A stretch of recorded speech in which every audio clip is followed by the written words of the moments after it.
Jamais sans la grâce, une dévotion matinale qui vous connecte à la pensée de Dieu et vous donne la provision du ciel au quotidien. Bonjour chers amis, chers internautes et bienvenue dans votre dévotion matinale Jamais sans la grâce. Une nouvelle journée, une nouvelle provision. Père, nous te rendons grâce pour cette semaine où tu as été avec nous, où tu nous as communiqué la vie, tu nous as communiqué ta pensée. Merci pour ton esprit et bénis ces dévotions et que la gloire te revienne. Amen. Amen. Et chers amis, nous sommes au dernier jour de cette semaine pour les dévotions. Et nous sommes en train de parler d'avoir confiance en l'Éternel. Et ces éléments que nous avons cités sont des outils, des éléments dont nous avons besoin pour cette nouvelle année, pour agir avec fermeté, pour agir selon la vérité, parce que nous avons un chemin qui est ouvert devant nous. Dieu a un plan pour nous. Amen. Et nous allons voir le dernier mot lorsqu'on parle d'avoir confiance en Dieu. Le dernier mot qui caractérise, qui explique ce mot, c'est le fait de s'attendre à Dieu, de s'attendre à Dieu en toutes choses. Et s'il y a une chose qui rend les hommes impatients aujourd'hui, c'est cette qualité de s'attendre à l'Éternel, de s'attendre à l'Éternel. Et je vais vous proposer un verset dans Job 35, le verset 14. Et nous savons tous que ce que Job a vécu, aucun homme ne l'a vécu. De voir en une seule journée perdre tout ce qu'il avait.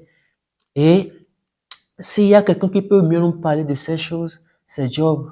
Et chaque personne que Dieu utilise dans une période, dans une dispensation, Dieu nous montre que c'est toujours possible. Parce que les hommes passent, mais lui, Dieu demeure le même. Amen. Et cela vous rassure.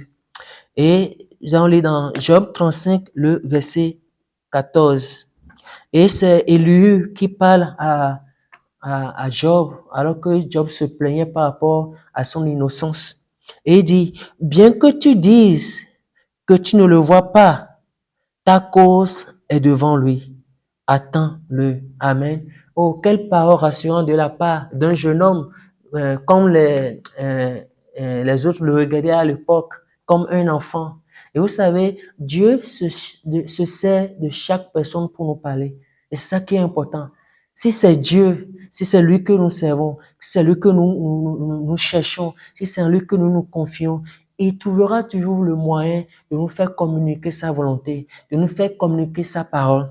Et c'est lui qui parle à Job ici. Il dit, tu te plains contre Dieu, tu dis que Dieu ne te voit pas, tu dis que Dieu ne t'entend pas, mais laisse-moi te dire que ta cause est devant lui. Ta cause est devant lui. Attends-le. Et c'est intéressant de voir que si Dieu n'avait pas permis que dans la parole de Dieu, nous voyons cette discussion qu'il avait eue avec Satan. Tout le temps, nous avons dit que non, Dieu, notre cause n'est pas devant lui. Mais qu'est-ce que Dieu dit? Dieu bénit Job. Il bénit Job. Il dit bien de Job. Il a dit à Satan, as-tu vu mon serviteur? Oh, il n'y a personne comme lui. Et juste le fait de savoir que Dieu pense bien de moi, m'amène dans cette journée à dire, je sais, je vais m'attendre à Dieu. Je vais m'attendre à Dieu. Je vais refuser toute proposition malhonnête qui me sera offert dans cette journée.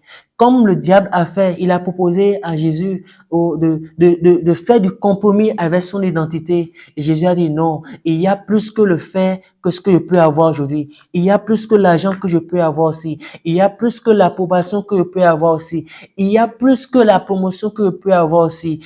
Il y a ma cause qui est devant l'Éternel. Le nom de l'Éternel est en cause. Le nom de l'Éternel qui est invoqué sur ma vie est en cause. Les projets, le plan que Dieu a sur ma vie, c'est devant Dieu. Ça ne passera pas inaperçu. Et Dieu dit à Israël, pourquoi dis-tu, Israël, que mon droit passe inaperçu? Non, non, non. Mon droit ne passe pas inaperçu. Le plan, le projet que Dieu a fait sur ma vie, peut-être c'est déjà long pour moi, mais dans ces journées, ce que Dieu a prévu faire dans ces journées, c'est ce qui se fera. Alors je vais m'attendre à lui. Je vais m'attendre à lui. Je vais espérer en lui. Quand on dit mon âme, pourquoi t'as battu dans mon cœur? David dit, il dit, espère en l'Éternel. en paix à l'Éternel. Je veux dire à quelqu'un ce matin, oh, attends-toi à Dieu. Attends-toi à Dieu. Oh, tu as des propositions de gauche à droite. Attends-toi à Dieu. Et quand le moment important vient, Dieu te fera un clin d'œil. Parce que avec lui, il n'abandonne pas. Ce Dieu, il n'abandonne pas. C'est sa nature. C'est ce qu'il est. Il ne t'abandonnera pas dans cette journée. Les hommes vont t'abandonner. Les hommes vont te mépriser. Mais lui, ce Dieu-là, il ne t'abandonnera pas. Alors, attends-toi à lui. Amen. Si vous avez aimé cette émission, parlez-en à vos amis. Parlez-leur du message de la grâce et de ce qu'il fait dans vos vies. Pour un sujet de prière, une question ou pour devenir partenaire, contactez-nous au 00229 94 75 80 20. Que Dieu vous bénisse et à la prochaine. En attendant, pensez avec Dieu.